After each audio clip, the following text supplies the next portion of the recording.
et bienvenue à tous. Donc, je suis ravie de vous présenter ce webinaire. Donc, normalement, c'est un atelier qui se fait en présentiel où on donne, voilà, qui dure plus 2 heures que là, les 1 heure qu'on va essayer de tenir. Bon, parce que 1 heure, parce que c'est plus difficile de faire ça par web. Pour autant, il n'y a pas de souci, on va essayer de faire au mieux et puis surtout je vais essayer de répondre à vos questions. Alors le DUERP, hein, c'est je rentre un peu dans le vif du sujet, mais après c'est propre à chaque entreprise, donc toute situation ne pourra peut-être pas être analysée non plus en live, hein. Mais en tous les cas, je m'attacherai à vous répondre si je peux. Donc voilà, l'atelier, comme je vous dis, 1 heure, on essaiera d'échanger et puis enfin, il y aura le support de présentation vous sera envoyé par mail et surtout pas mal de documentation. Donc on y va. Donc bon, je vais passer la partie présentez-vous parce que vous l'avez fait. Maintenant, je vais juste vous parler rapidement des services d'appui RH. Donc il y a 21 services d'appui RH en Île-de-France. Comme vous voyez, aujourd'hui, on est accueilli par Seine-et-Marne Attractivité qui organise cette web. Sinon, il y a également la Maison de l'Emploi de Meaux, je crois, qui porte un service d'appui de RH dans le 77. Et puis nous, à la Maison de l'Emploi et la Formation, on est entre deux départements. On fait un petit peu de 91 et un petit peu de 77 sur 23 communes de Grand Paris Sud. Donc, l'objectif de ces services d'appui RH, c'est d'informer, de sensibiliser, d'outiller, de professionnaliser et puis de réorienter, s'il le faut, vers des partenaires. Tout ça sur que des thématiques RH. Alors, attendez, j'ai juste la caméra. Voilà. Il faut que je la mette à un endroit. Voilà. Et donc, on fait ça par le biais soit d'actions individuelles, soit d'actions collectives comme aujourd'hui. Donc, voilà. On va attaquer. Donc, l'objectif de la séance, c'est de voir rapidement le contexte réglementaire. Ça, je vais peut-être balayer un petit peu plus rapidement que d'habitude parce que vous pourrez relire sans problème les slides et puis vous documenter par ailleurs. On va essayer de faire plus de concret et vraiment voir les étapes de la démarche et puis les mises en place de plans d'action. Et enfin, lister un petit peu les acteurs de la prévention. Donc, les enjeux autour du DUERP, les enjeux sont multiples, hein, il y a un aspect financier qui peut être très important, c'est-à-dire tout ce qui va être lié aux cotisations accidents du travail, maladies professionnelles, les coûts directs par rapport à un absentéisme, par rapport même à un turnover, si c'est compliqué de travailler chez vous, si certaines consignes ne sont pas respectées, c'est plutôt, voilà, il va y avoir cet aspect-là qu'il faut prendre en compte. Les coûts de régulation, les coûts stratégiques, l'image de votre société aussi peuvent aussi être dégradés avec des actions de prévention qui ne sont pas prises en compte, la performance également et aussi par rapport à la dégradation de matériel. Il y a également des enjeux humains, hein, le mal-être, les douleurs, les difficultés, les handicaps qui ne sont pas forcément bien pris en compte. Et enfin, le côté juridique, pour répondre aussi au contrôle de l'inspection du travail et puis tout simplement suivre les réglementations, hein. Maintenant, ce DUERP est là et il faut pouvoir s'en saisir. Donc, au-delà de tous ces enjeux, c'est vraiment ça s'inscrit aussi dans une logique d'amélioration continue de l'entreprise. Je crois que quand c'est arrivé il y a une vingtaine d'années, c'était vraiment l'objectif, hein, du DUERP, c'est-à-dire pouvoir l'utiliser pour s'améliorer tout simplement et améliorer les pratiques. Donc la réglementation, donc comme je vous disais, le DUERP a maintenant un peu plus de 20 ans. Quand c'est arrivé, on s'est dit: «Ouh là là, qu'est-ce que c'est que ce truc? Ça va pas être facile». Pourtant, une fois qu'on analyse, c'est vraiment, comme je vous disais, un outil, plutôt pratique. Alors, côté employeur, le code du travail nous dit que le chef d'établissement prend les mesures nécessaires pour assurer la sécurité, protéger la santé physique et mentale des travailleurs, pardon. Ces mesures comprennent des actions de prévention des risques professionnels et de la pénibilité du travail, des actions d'information et de formation, et la mise en place d'une organisation et de moyens adaptés. Donc, l'employeur veille à l'adaptation de ces mesures pour tenir compte du changement des circonstances et tendre à l'amélioration des situations existantes. Comme je vous disais, l'objectif, c'est à partir du moment où on aura analysé ce qui peut ne pas fonctionner ou ce qui peut être dangereux, c'est toujours d'aller vers une amélioration. Côté salarié, alors on avait fait un petit quiz, mais bien sûr, le salarié est également responsable de sa propre santé puisque le code du travail dit, conformément aux instructions qui sont données par l'employeur, il incombe au salarié, en fonction de la formation et selon ses possibilités, de prendre soin de sa santé et de sa sécurité, ainsi que celle des autres personnes concernées par ses actes ou ses missions au travail. Voilà, ça c'est pour un rappel, parce que voilà, de même que, tout n'incombe pas non plus à l'employeur, le salarié doit également, être vigilant et faire attention.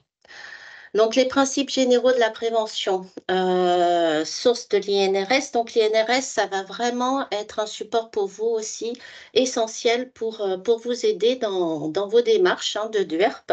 C'est l'Institut national de recherche et de sécurité pour la prévention des AT et des maladies professionnelles. Ils ont un site internet, et que vous pourrez consulter parce que franchement, par exemple, sur les 9 principes qui régissent l'organisation de la prévention, ils ont tout un tas de documentation autour de ça. Donc, c'est vraiment un service à solliciter. Donc, qu'est-ce que la prévention des risques professionnels? C'est l'ensemble des dispositions à mettre en œuvre pour préserver la santé et sécurité des salariés, améliorer les conditions de travail et tendre au bien-être au travail. Il s'agit d'une obligation réglementaire qui s'impose à l'employeur et dont les 9 principes généraux sont inscrits dans le Code du travail. Donc, les 9 principes généraux, c'est éviter les risques, c'est supprimer le danger ou l'exposition en danger. On va voir après en détail un petit peu ce qu'est un risque. Évaluer les risques, combattre les risques à la source, adapter le travail à l'homme et pas l'inverse, tenir compte de l'évolution de la technique, remplacer ce qui est dangereux par ce qui l'est moins, planifier la prévention, donner la priorité aux mesures de protection collective et donner les instructions appropriées aux salariés. Donc, il y aura une petite vidéo dans le support, que vous pourrez consulter. Alors, c'est vrai que c'est un petit peu, enfin, c'est comme un dessin animé, mais franchement, c'est simple, mais c'est très bien fait. La matérialisation et l'évaluation des risques, justement, c'est par la création du document unique. Donc ça, c'était fait, comme je vous dis, il y a plus de 20 ans maintenant, hein, en 2001. Où il y a eu cette obligation de matérialiser le document unique. Je ne vais pas rentrer dans le détail de tout ça et je vous laisserai vraiment, prendre connaissance, hein, de ces diverses, enfin, du passé en tous les cas. Par la circulaire de 2002, on évalue les risques, c'est vraiment dans l'objectif de mettre en œuvre une démarche dynamique de prévention. Une approche pluridisciplinaire et globale pour tendre à faire un inventaire exhaustif des risques professionnels, pardon, et l'analyse du travail réel. L'approche pluridisciplinaire, vous le verrez, on le retrouvera plus tard, c'est vraiment, il faut vraiment penser à intégrer différents acteurs, pour construire justement son DUERP, différentes personnes de l'entreprise, hein. C'est pas, le seul, service de direction qui doit faire ça. Il faut prendre justement, les avis de tous et justement des personnes qui sont au centre de tout ça. Et bon, je vous dis, on reverra un petit peu, l'approche, mais c'est vraiment important de garder ça en tête. Si jamais il y a quoi que ce soit, surtout comme là je suis un peu seule, vous levez la main, hein, si je dois m'arrêter. Donc après il y a eu suivant la loi santé de 2021, il y a eu des petites évolutions. Des évolutions qui ont pu décrire, notamment que le document unique doit être conservé par l'employeur pendant au moins 40 ans, avec toutes ses versions successives, qu'il y a une mise à jour obligatoire au moins chaque année, hein, dans les entreprises d'au moins 11 salariés, lorsque toute décision d'aménagement important modifiant les conditions de santé et de sécurité ou les conditions de travail, ça c'est pareil, toute nouvelle décision doit être décrite. Et lorsqu'une information supplémentaire intéressant l'évaluation du risque dans une unité de travail est recueillie et portée à la connaissance de l'employeur. Donc ça, c'était un petit peu les nouvelles mises à jour et également une transmission au service de prévention et de santé au travail à chaque mise à jour. Donc, voilà, rien de révolutionnaire, si ce n'est que tout doit être décrit, surtout conservé pendant 40 ans. Alors normalement, il y aurait dû y avoir une possibilité de dépôt dématérialisé qui devait arriver là en 2023, mais c'est toujours pas fait. Donc bon, ça arrivera certainement un jour, donc autant s'y préparer. Mais la tendance, c'est vraiment de voir comment vous allez vous pouvoir mettre à jour et conserver ce document. C'est ce qui est intéressant par rapport à cette loi, hein. La loi, c'est le plan d'action, qui doit être réalisé pour les entreprises de plus de 50 par un programme annuel de prévention des risques professionnels avec une liste détaillée des mesures, une condition d'exécution des mesures et un calendrier de mise en œuvre. Ça, on le verra clairement à la fin, comment on met ça, comment on le consigne.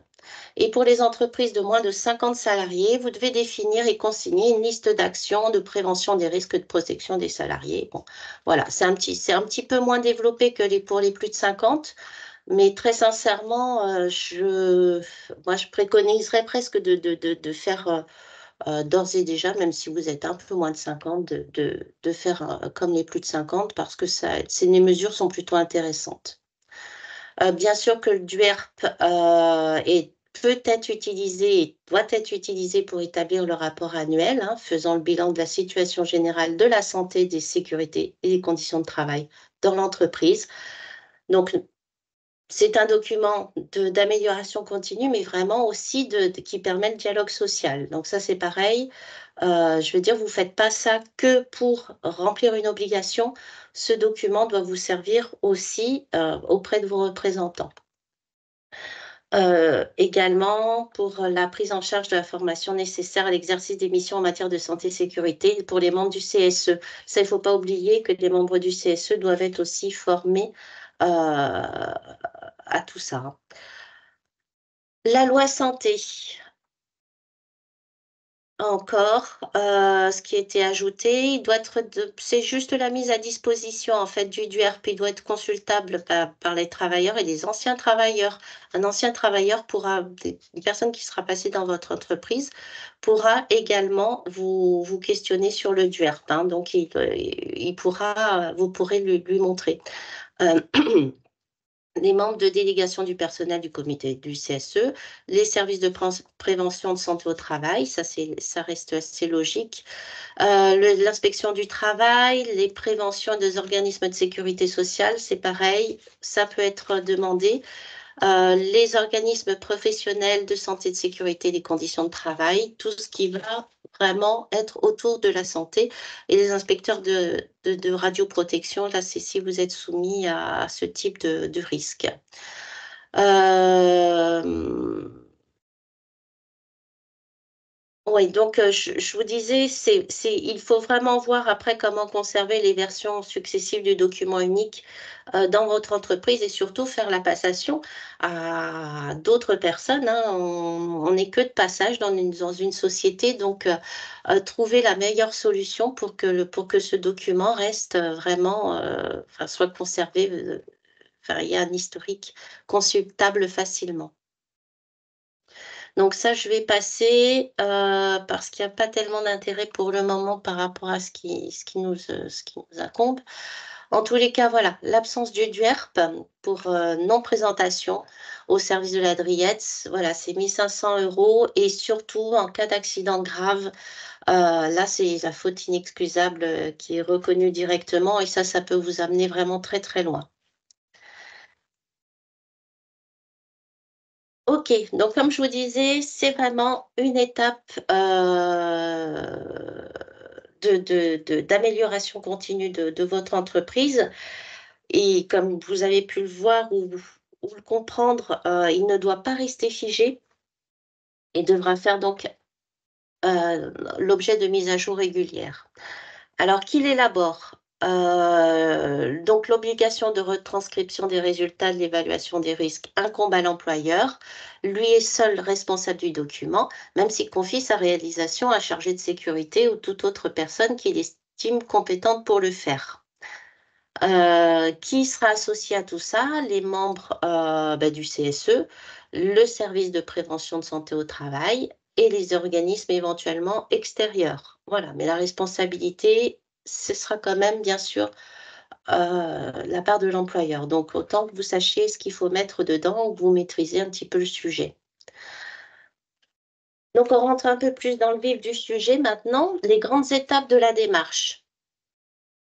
Alors il y a la première étape, ça va être de définir les unités de travail. On va voir dans le détail ce que sont les unités de travail. D'identifier étape 2, donc d'identifier, d'évaluer les risques et formaliser sur le document. L'étape 3, construire le plan d'action. L'étape 4, mettre en œuvre le plan d'action et enfin 5, suivre ce plan d'action et mettre à jour votre DU. Depuis le 31 mars 2022, le plan d'action intitulé «Programme actuel de prévention pour les plus de 50» ou la liste d'actions des préventions des risques pour les moins de 50. Comme je vous disais tout à l'heure, il y a 2 distinctions à faire par rapport à la taille de l'entreprise. Maintenant, franchement, autant prendre, directement ce qu'il y a de plus haut. Après, c'est pas une obligation, mais c'est pas plus mal. Donc préparer la démarche. Donc après, il va falloir constituer une équipe. Alors bon, bien sûr, tout ça, ça dépend de la taille de l'entreprise, hein. À moins de 11, c'est vrai qu'il va pas falloir non plus mobiliser tout le monde, mais voilà, il faudra quand même essayer de désigner un pilote, qui aura pour mission comment coordonner l'avancée du projet et des personnes volontaires qui auront une vision globale de l'activité de la structure. Le groupe de travail, donc comme je vous disais, si l'effectif le permet, travailler sur le sujet, prendre des décisions. Après, c'est voilà, c'est un pilote, un représentant de la direction, un représentant du personnel, un intervenant, un encadrant, mais aussi, surtout, et je dirais, mais aussi et surtout des personnes qui sont opérationnelles et puis qui peuvent vraiment, parce que c'est elles qui manipulent, c'est elles qui sont aussi au cœur du métier et qui pourront vous donner des informations. Recueillir des données, donc via la fiche entreprise, via les accidents, les maladies professionnelles qu'il y a eu par le passé et puis bien sûr observer, et récolter des témoignages. La fiche entreprise, c'est bien sûr c'est ce que le service de santé au travail aura élaboré. Pour vous, c'est vraiment la base. C'est-à-dire que normalement, le médecin du travail aura déjà consigné quelques informations et vous pourrez pleinement vous en inspirer, pour, puis recueillir, puis c'est nécessaire, hein, pour commencer votre DUERP. Pardon, voilà. Donc comme je vous disais, l'étape 1, c'était définir les unités de travail. Donc à construire selon l'entreprise, la taille, secteur d'activité, des conditions homogènes d'exposition aux risques. Comme je vous disais en introduction, chaque entreprise a sa particularité, donc autant vous avez un cadre, autant après le contenu, ce sera votre propre contenu et pas celui de quelqu'un d'autre, hein. Donc qu'est-ce qu'une unité de travail? C'est une situation de travail dans laquelle, un ou des salariés ayant une fonction différente, en charge d'activités différentes et sont exposés pour autant au même danger. Ça peut être l'exemple d'un commercial qui ira au service livraison pour voir la conformité d'une commande, qui sera lui donc certes dans un bureau particulier, mais qui devra se déplacer pour aller jusqu'au service livraison. Et là, bah, sera du coup aura le même risque que la personne qui travaille au service livraison. Donc il y a 4 thèmes pour définir les unités de travail: par zone géographique, par service, par poste de travail et par fonction métier. On va les détailler. Donc un exemple de découpage, par exemple, géographique. On considère une unité de travail, au sein d'un cabinet conseil. Ce seront l'unité, plus où travaillent tous les salariés, un bureau. Ça, c'est assez simple. L'unité 2, ce cabinet de conseil doit aller justement en déplacement à l'extérieur. Donc, on va considérer comme unité de travail 2 le déplacement et les interventions externes, extérieures. L'avantage du découpage géographique, c'est qu'on prend en compte toutes les personnes d'un secteur qui sont censées travailler dans le secteur. Comme je vous ai cité tout à l'heure, le commercial, hein, qui devra se déplacer, bah, c'est valable pour tous parce qu'on a tous à interagir dans une entreprise, on a tous à se déplacer et très sincèrement, enfin, à part quelques particularités, c'est vraiment l'unité de travail qui est la plus, comment? La plus simple, pour commencer à travailler sur son DUERP. L'autre exemple de découpage qu'on pourrait vous donner, c'est par exemple une société de transport de boissons, qui fait aussi un découpage géographique avec des bureaux, des cours, une salle de cours et des entrepôts, un secteur hors entreprise avec des déplacements et une autre unité de travail qui est l'atelier de réparation mécanique. Donc là, c'est pareil, tout est cadré, tout est délimité. Maintenant, toutes ces unités de travail pourront peut-être se retrouver à travailler ensemble à un moment donné. Autre exemple, avec une régie de quartier et un découpage cette fois-ci plus par activité spécialisée. C'est-à-dire que vous avez une unité de travail qui va être spécialisée sur le nettoyage, l'autre unité de travail le repassage, l'autre unité de travail un second œuvre, une médiation sociale et enfin une unité de travail administrative. Donc à chaque fois que vous aurez justement fait ces découpages, l'objectif ensuite, c'est de pouvoir évaluer tous les risques à chaque unité de travail, hein. Je vous dis ça, c'est le haut de la pyramide, la définition des unités de travail et puis après, la base restera la même ensuite. Enfin, un autre exemple, de découpage, ce sera plus par service. Un petit peu comme l'autre qu'on a vu avant, comptabilité, administratif, des techniques, services extérieurs. Bon, très sincèrement, ce genre de découpage, reste assez compliqué à faire. Je vous dis, ça dépendra malgré tout de votre structure. Hem, mais par service, vous aurez toujours de l'interaction, entre services qui pourront justement amener à créer des circulations, des modes de circulation et pour les personnes s'ils sont pas définis comme ça, vous les aurez pas dans votre DUERP. Il ne faut pas oublier, également que toutes les personnes, qui seront, extérieures à votre entreprise, qui interviendront ponctuellement, et comment dirais-je? Qui pourront, éventuellement, subir un risque, je pense aux stagiaires, aux intérims. C'est ce en quoi le découpage géographique justement reste assez intéressant parce que vous pourrez vraiment, par, cette unité-là, vraiment engager tout le monde. Toutes les personnes qui passeront dans une zone et pas que les personnes qui restent associées à une zone. J'espère que c'est clair pour vous. Sinon, n'hésitez pas à lever la main. C'est pas simple à expliquer comme ça, mais j'espère que ça l'est en tous les cas pour vous.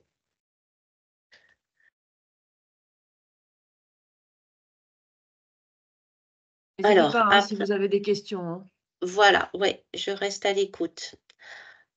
Donc on a défini un petit peu, une fois que le périmètre a été défini, il va falloir identifier, et évaluer les risques.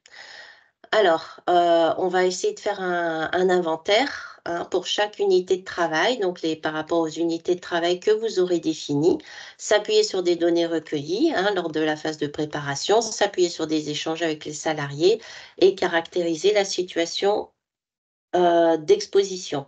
Il s'agit de repérer les dangers et d'analyser les risques. Heu, Comme je vous disais, il faut s'appuyer sur des faits et non des représentations. C'est pas parce qu'on va descendre un escalier que c'est dangereux. Si on descend un escalier avec 20 000 choses dans les mains, effectivement, où on voit à peine, un PC portable, bien souvent ça je le vois, à la main et puis, ben, on se cache la moitié la moitié de la vue. Voilà, là ça représente un danger. Sinon la simple, utilisation d'un escalier, ça représente pas un danger en soi ou un risque.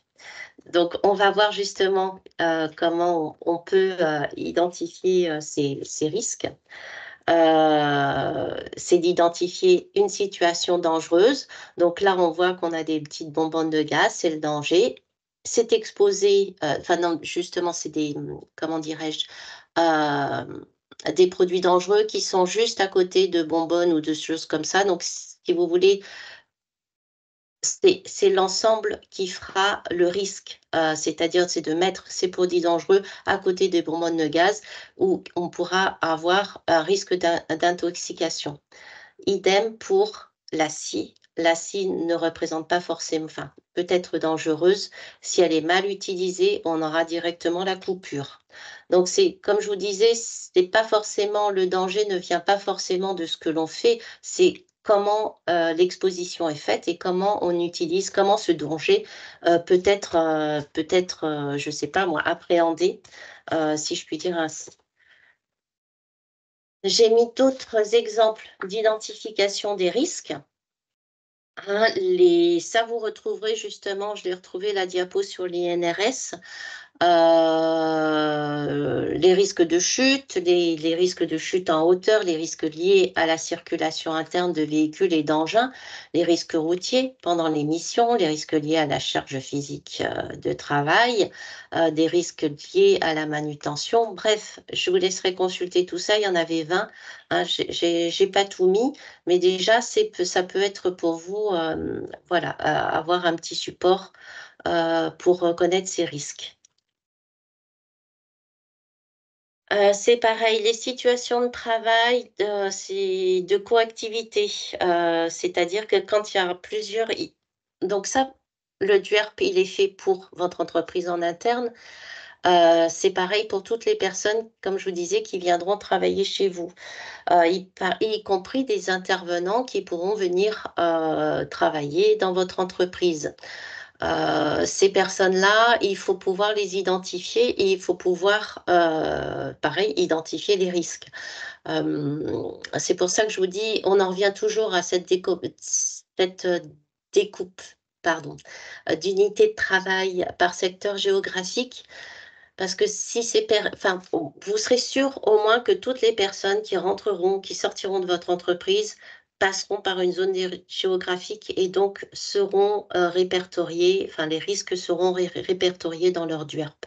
Ça, c'est vraiment, si vous ne faites pas ça, si vous gardez justement les classements par secteur, par service, ce genre de choses, vous risquez de perdre, justement toutes ces personnes qui interagiront dans votre entreprise et qui réalisent pourtant, qui seront au cœur de cette coactivité. Donc on a, listé justement différents risques. Ça, c'est pareil, hein, je vous laisserai en prendre connaissance. Mais si vous voulez, quand on arrive à ce moment-là, on voit vraiment l'importance du risque enfin, de l'unité de travail, du classement par secteur géographique. Parce que sinon, si vous ne faites pas ça, toute personne, alors ça se fait dans les très grosses entreprises, par exemple de ne pas d'avoir comment, mince, excusez-moi, je trouve plus mes mots, d'avoir un régime particulier pour les entreprises extérieures, mais c'est vraiment cadré. Les zones sont, quand une personne intervient, par exemple, sur une clim ou quoi aux caisses, elle devra respecter une circulation particulière dans l'entreprise et vraiment un cadre particulier. Donc c'est pour ça que je vous dis attention à ça et essayez de bien, penser à prendre en compte tout le monde. C'est surtout ça le conseil. Donc, pour aller un peu plus encore dans le détail, on va voir un petit peu, concrètement, comment ça se passe. Si on reprend notre cabinet conseil, vous savez, au tout début, on avait, classé le cabinet conseil en 2 unités de travail. Il y avait la partie bureau et la partie risque, enfin la partie, déplacement extérieur. Donc qu'est-ce qu'on pourra retrouver justement par rapport au risque, bureau, si je peux l'appeler ainsi? Donc, on va retrouver, par exemple, le risque lié au travail sur écran, les risques liés au bruit. Par exemple, imaginons qu'à côté de ce bureau, effectivement, il y a une photocopieuse qui fait des tirages toute la journée. Au bout d'un moment, on a la tête un peu farcie et franchement, ça peut être, à long terme, assez pénible.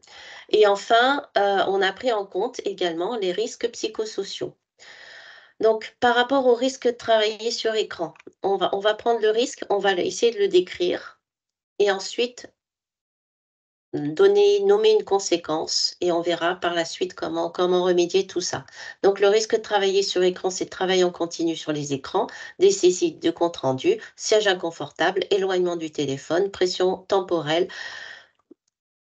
Voilà, c'est une description de situation, qui est peut-être commune à différents endroits, mais travailler toute la journée sur un siège qui est pas adapté, c'est compliqué. Donc justement, la conséquence, bah, ça va être de nommer, des choses, hein. C'est qu'il y aura une fatigue, pardon, visuelle, des douleurs dans les cervicales et des problèmes de TMS. Par rapport aux risques liés au bruit, bon, bah, c'est l'utilisation, comme je vous disais dans l'exemple prolongé de la photocopieuse à proximité des bureaux. Et puis, ben, tout ça, bah, les conséquences, ça va être un manque de concentration et puis à la fin, comme je vous dis, on a la tête un peu farcie, donc on peut être un petit peu irritable et c'est bien compréhensible. Les risques psychosociaux, ça va être une charge émotionnelle importante due au traitement des informations, demande des clients par téléphone. Là de même, si sur ce poste de travail, enfin c'est vraiment des coups de fil en continu toute la journée, ça peut être, au bout d'un moment un petit peu compliqué et les conséquences, ça va être d'avoir un stress, une agressivité, une fatigue, une usure mentale, sentiment de dévalorisation, bref, tout ce qui va mal au travail. Toujours pour notre cabinet conseil, donc par rapport à l'unité de déplacement à l'extérieur, l'unité de travail, pardon, déplacement à l'extérieur, donc le risque professionnel qui va être, ressorti de tout ça, c'est des risques d'accidents de circulation liés au déplacement des salariés réalisant une mission. Pourquoi? Bah, parce que les clients sont plutôt loin, changement de fréquent de lieu de travail, ça peut être compliqué pour certains, hein, de sans arrêt switcher et aller à droite à gauche, ça peut être plutôt fatigant. Utilisation quotidienne des véhicules dans le cadre d'une prospection, d'une intervention, utilisation du téléphone au volant. Bien sûr, les conséquences de tout ça, c'est fatigue, accidents graves, voire mortels. Et au niveau des risques psychosociaux, puisque les risques psychosociaux doivent être pris en compte dans le DUERP, une pression du temps liée à la rémunération à la course, hein, c'est-à-dire que si on a quelqu'un qui doit toujours faire plus pour gagner plus pour le coup, et ben, ça peut être justement sujet de stress, fatigue émotionnelle, troubles du comportement, donc faire attention un petit peu, aux pressions vis-à-vis du temps.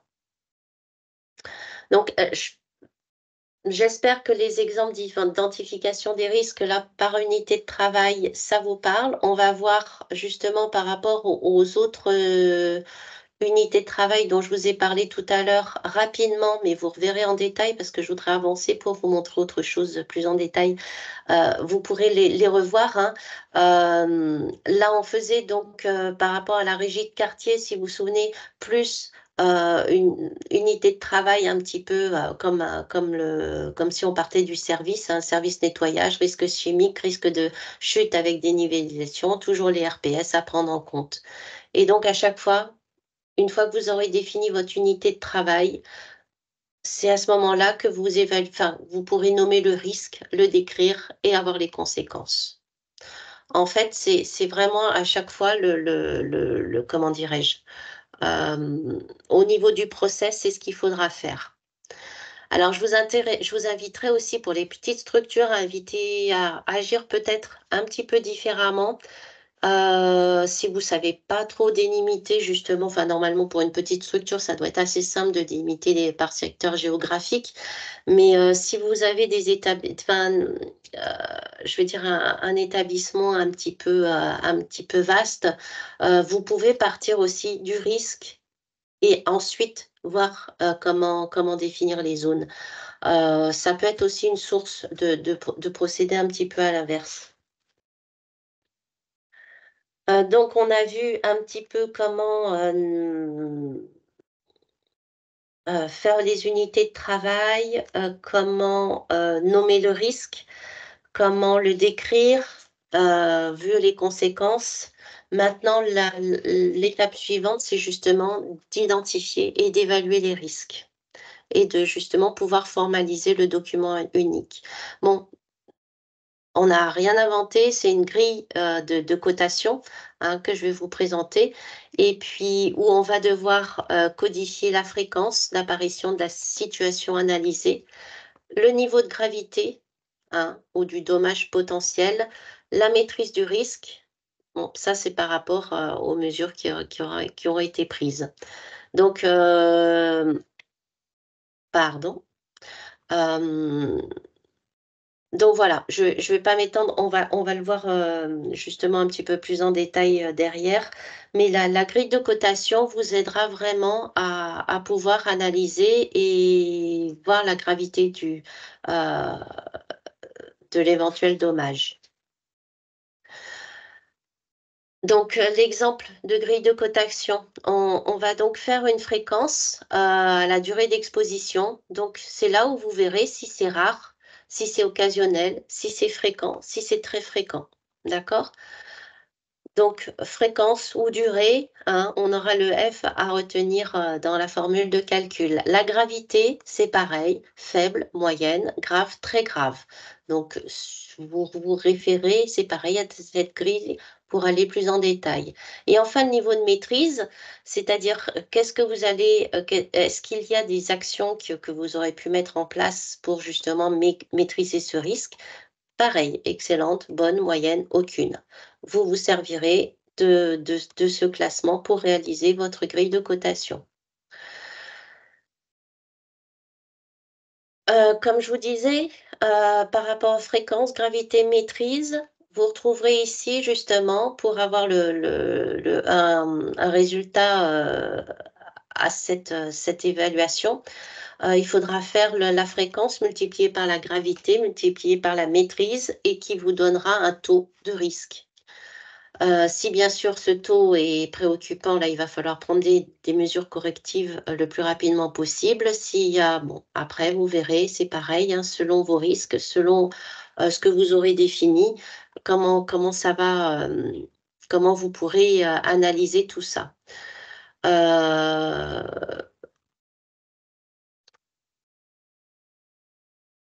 on va un petit peu plus loin, hein. On a vu dans la première partie de ce que je vous ai montré sur le document unique, on a vu que les 3 premières, justement, les 3 premières colonnes. Maintenant, on va insérer justement tout ce qui est fréquence, gravité, maîtrise et puis après le résultat de tout ça, à voir qu'est-ce qu'on fait de ces chiffres derrière et les mesures de prévention à mettre, si soit elles existent, soit elles seront à mettre en place. On repart toujours de notre cabinet de conseil avec le risque lié au travail sur écran. La situation de travail, je ne vais pas la redécrire, hein, on avait vu le travail en continu des salariés, compte rendu, siège inconfortable, éloignement, bref, fatigue visuelle, douleur au cervical, TMS. Donc on a vu que justement, on a fait une cotation sur le taux de fréquence à 4, c'est-à-dire que la fréquence est plutôt, bah, c'est du quotidien, hein, c'est tous les jours. Par contre, on a jugé que la gravité était plutôt faible et que la maîtrise, on l'a cotée à 2 parce on a mis quand même des actions de prévention pour essayer de remédier à tout ça, avec le renouvellement périodique des équipements informatiques. Et puis, on a fait une alternance des tâches, tâches-pauses, pour pouvoir justement faire en sorte que ce soit plus simple pour le collaborateur. Donc c'est là où je vous disais, bon après, hein, c'est juste le calcul, hein, on multiplie la fréquence par la gravité et la maîtrise, et on arrive à une priorité qui est à 8. Et là, on voit que c'est plutôt un niveau de maîtrise tout à fait correct. Est-ce que c'est clair pour vous?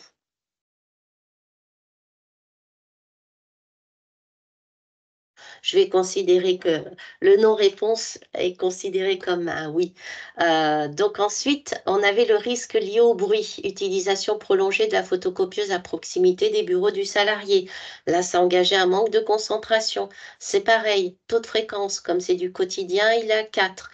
La gravité, alors on a jugé que c'était pas trop grave. La maîtrise, eh ben pour le moment, rien n'a été fait euh, pour justement remédier à ça. Donc là, on arrive à une cotation à 16. Et là, bah, si on reprend notre petite grille, on voit que c'est plutôt une cotation qui est bonne, mais en même temps, il y a peut-être moyen de faire quelque chose pour améliorer cette situation de travail. On reprend un peu le même cabinet conseil, sur cet exemple, avec les risques liés à la circulation, les risques liés au déplacement. Donc fréquence, on a jugé que la fréquence n'était peut-être pas aussi, enfin on a mis une cotation de 2. Ça veut dire que c'est pour certains, c'est plutôt occasionnel. Une gravité, c'est pareil, à 2 parce que bon, il y a toujours, potentiellement, heu, une possibilité d'avoir des accidents, mais bon, pas forcément très grave. Et une maîtrise, 1, on a dit que justement au niveau maîtrise, qu'il y avait eu des actions de prévention, en limitant justement les déplacements, en recourant aux téléconférences, aux audioconférences, aux contacts téléphoniques ou ce genre de choses. C'est-à-dire qu'il y a eu toute la période Covid aussi qui nous a fait prendre conscience qu'on pouvait très bien échanger sans forcément se déplacer. Même si c'était valable avant, je pense que la crise Covid a vraiment été révélateur pour tout le monde là-dessus. Donc pour le coup, on a, une maîtrise, enfin, on se donne plutôt une bonne maîtrise sur les risques d'accident grâce à, ben, en fait, on les évite tout simplement. Donc, c'est toujours plus simple. Par contre, au niveau risques psychosociaux, on a toujours là, un problème de stress, de fatigue, et là, ben, on s'est justement la cotation, ben, on a jugé que c'était très fréquent, donc on a mis une cotation à 4 pour dire que ça, c'était du quotidien. Un taux de gravité à 3 pour dire, bah, effectivement, bah, que c'est quand même quelque chose de grave, de pas être bien, d'être stressé, hein, bien sûr. Et puis enfin la maîtrise, on maîtrise rien du tout parce qu'il y a aucune action qui a été faite sur ce sujet-là. Donc là, on va arriver justement à une cotation à 48, et là, ça va être la zone rouge, et c'est là où il va falloir réfléchir à voir comment on peut faire pour limiter justement ces risques psychosociaux et quelle action l'entreprise va mettre en place pour limiter tout ça. Je dirais que c'est pas plus compliqué. En même temps, sur les risques psychosociaux, c'est pas forcément les choses les plus simples à aborder. Donc voilà, là, ce sera en discussion avec les parties prenantes pour savoir, bah, qu'est-ce qu'on fait de ces chiffres-là. Donc là, on avait repris justement l'exemple de la régie de quartier. Même principe, hein, sur les risques chimiques. On avait vu que les solvants, ils étaient à côté de produits justement qui pouvaient, émettre des voilà, il pouvait y avoir des problèmes d'inhalation aux caisses, ou justement l'utilisation, de produits, on a vu que tout ça, il y a eu une évolution aussi sur l'utilisation des produits ménagers, notamment pour les personnes qui étaient en charge du nettoyage parce que, il y avait beaucoup de produits très très allergènes qui étaient utilisés. Bon, bah, la première chose à mettre en place, bien sûr, ça va être déjà de faire porter des gants à tout le monde, pour pouvoir limiter, au moins l'allergie et puis bien sûr les brûlures. Par contre, le risque de chute avec des nivellations, ça c'est pour toutes les personnes, le travail en hauteur.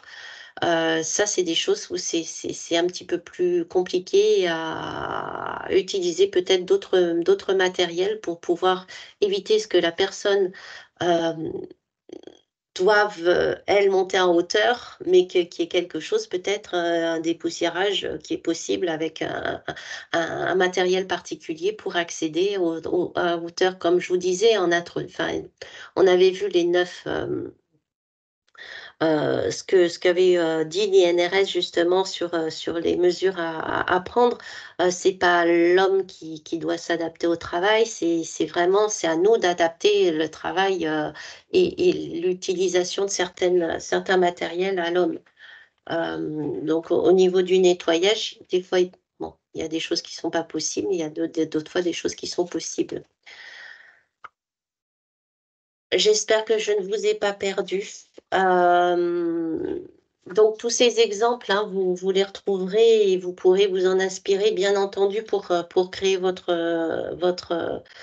DUERP. Après, bah, c'est justement la construction du plan d'action de prévention. Une fois qu'on a défini nos unités de travail, qu'on a défini nos risques et qu'on a pu, justement, pouvoir, mettre des taux de gravité et de les évaluer, bon, bah, il faut construire le plan d'action.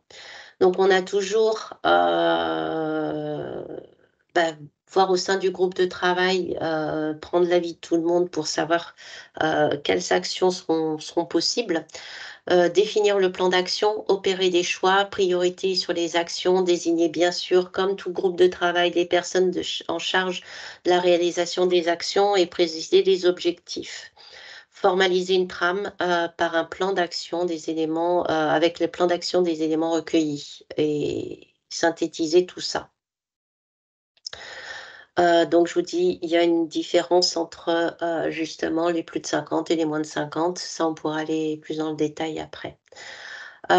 Pour formaliser justement les listes d'actions de prévention, ça pour les entreprises de moins de 50 salariés, on va prendre le risque, on va, justement pouvoir, mettre en face une action, pour limiter ce risque, nommer le pilote et à quelle échéance ceci sera fait. Donc ça, c'est juste ce qui est demandé pour les entreprises de moins de 50 salariés sur les formalisations.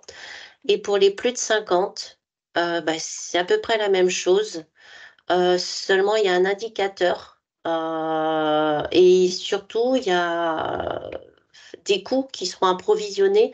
C'est pour ça que je vous dis franchement entre le plus de 50, le moins de 50 et le plus de 50, je pense que la provision des coûts, de toute façon, c'est valable pour toutes les structures et c'est plutôt intéressant donc je dirais autant aller directement sur, voilà, même si c'est pas demandé, c'est plutôt, intéressant de prendre en compte tout ça.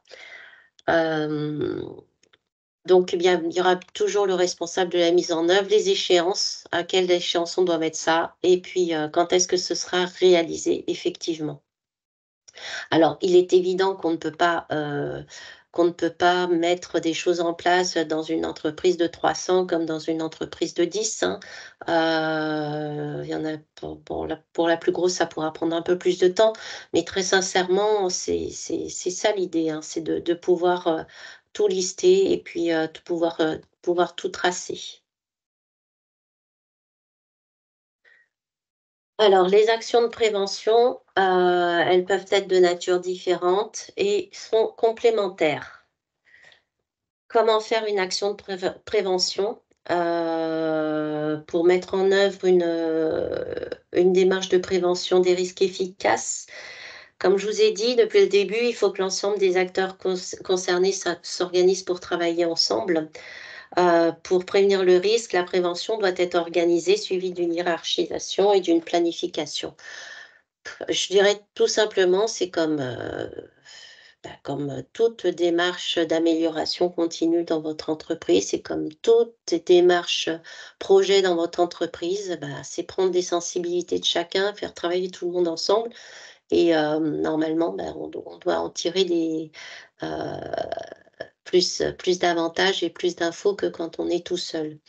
Bien sûr, les actions de prévention pourront passer par, du matériel, hein, par des techniques d'adaptation des consignes de sécurité, mise à disposition des fiches, de sécurité, réalisation des tests d'équipement, changement des équipements de travail, des actions, de prévention plus humaines, gestion des compétences, hein, des parcours, mise en place de formations, actions de maintien dans l'emploi, mise en place de nouvelles modalités, d'accueil pour les nouveaux arrivants, organisation du travail, réorganisation, fonctionnement du collectif, amélioration, communication entre les services, clarification du rôle, de la hiérarchie et puis je dirais au milieu de tout ça, avoir des consignes claires. Ça sert à rien de monter des usines à gaz et c'est vrai que quand on voit ce genre de choses, on se dit: «Oh là là, comment, c'est compliqué, ça va être dur à mettre en place. Quand le DUERP est arrivé, j'étais dans une entreprise industrielle, justement de 300 personnes, bah, quand on a vu arriver le truc, on s'est dit: «Ouh là, qu'est-ce qu'on va faire?» et au final, c'est, voilà, une fois qu'on a compris les objectifs, ça se fait très bien. Il y a pas de difficulté là-dessus, il y a presque pas de questions et je peux vous assurer pour un service, RH ou pour une direction, c'est vraiment après un outil pour communiquer avec, l'ensemble des salariés. Donc, la mise en œuvre du plan d'action, hein, bah, c'est diffusé aux salariés, hein, c'est désigner toujours la personne pour qui verra l'avancée du plan d'action et réajuster si besoin. C'est, justement, le QQC, QOC, que c'est tout ça, c'est de la gestion de projet. Mais c'est toujours des choses qui fonctionnent bien et des questionnements qui peuvent apporter vraiment, enfin faire de belles avancées. Suivre le plan d'action et mettre à jour le DUERP, hein, comme je vous ai dit, le DUERP doit être mis à jour régulièrement, au moins une fois par an et pour ça, il faut vraiment assurer un suivi et puis voilà, suivi du plan d'action, veiller à l'avancée de l'action. Représentant de direction, pilote, représentant du personnel, tout ça, ça dépendra de qui vous aurez nommé. Définir la périodicité, quand est-ce qu'on fait le bilan. Bien sûr, il y aura toujours la mise à jour, bah, au cas par cas si jamais il y avait un gros souci à un moment donné dans l'entreprise. Mettre à jour les risques, voilà, à partir de l'évaluation précédente et définir si besoin des nouveaux plans d'action de prévention. Ça dépendra un petit peu de votre taux d'accidentalité dans l'entreprise. Donc par rapport à la mise à jour, hein, donc on a une version initiale. Après, il y aura toujours les mesures, les mises à jour, qui seront à faire, au fil du temps. Donc voir comment vous allez justement pouvoir organiser ça chez vous. En tous les cas, les tableaux, on pourra vous les on va vous fournir un tableau. Heu, Par rapport à tout ça, il n'y a pas, il y a pas de format, vous pouvez faire votre propre format. Il y a des tableaux qui sont déjà tout prêts, qui sont bien faits comme ceux que je vous ai montrés, ils sont simples. Après ce sera à vous de vous en saisir et puis de voir, comment vous voulez mettre à jour.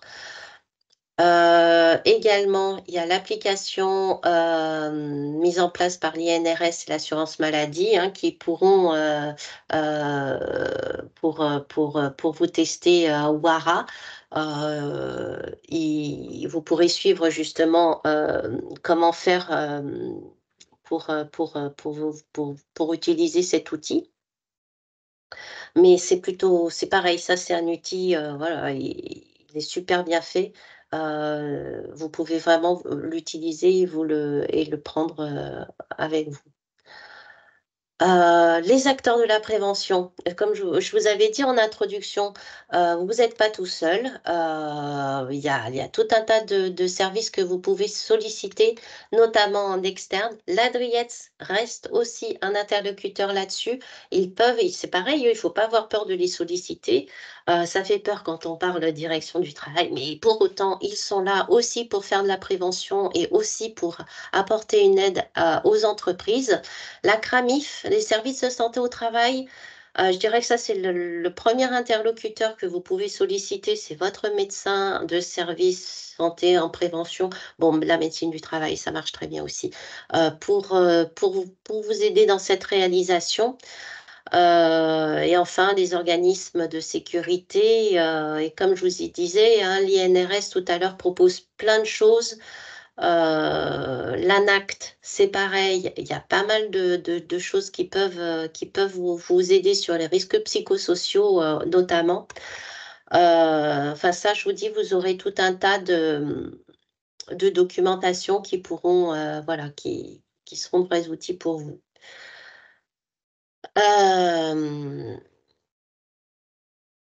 Là, on reprend un petit peu, ce qui s'était passé et sinon le document unique, voilà, ça va être ça votre document unique, hein. Enfin je pense que vous l'avez tous plus ou moins. C'est un fichier Excel, présentation de l'entreprise, onglet de grille de cotation, comment vous allez coter justement vos risques, unité de travail 1, unité de travail 2 et le plan d'action derrière. On va pas réinventer le monde, la grille de cotation, elle est là, à vous de vous en saisir. Les gestions de priorité, elles sont ici et enfin, voilà, vous retrouverez un petit peu l'évaluation des risques. Comme je vous disais, de toute façon, ce sera propre à votre entreprise, et ça enfin, ce sera à vous de le faire quoi qu'il en soit et le plan d'action. Donc voilà, écoutez, j'espère que je ne vous ai pas perdu et que vous avez pu apprendre ou on va arrêter le partage, Evgenia. Oui, j'arrête, l'enregistrement. Tu l'enregistrement.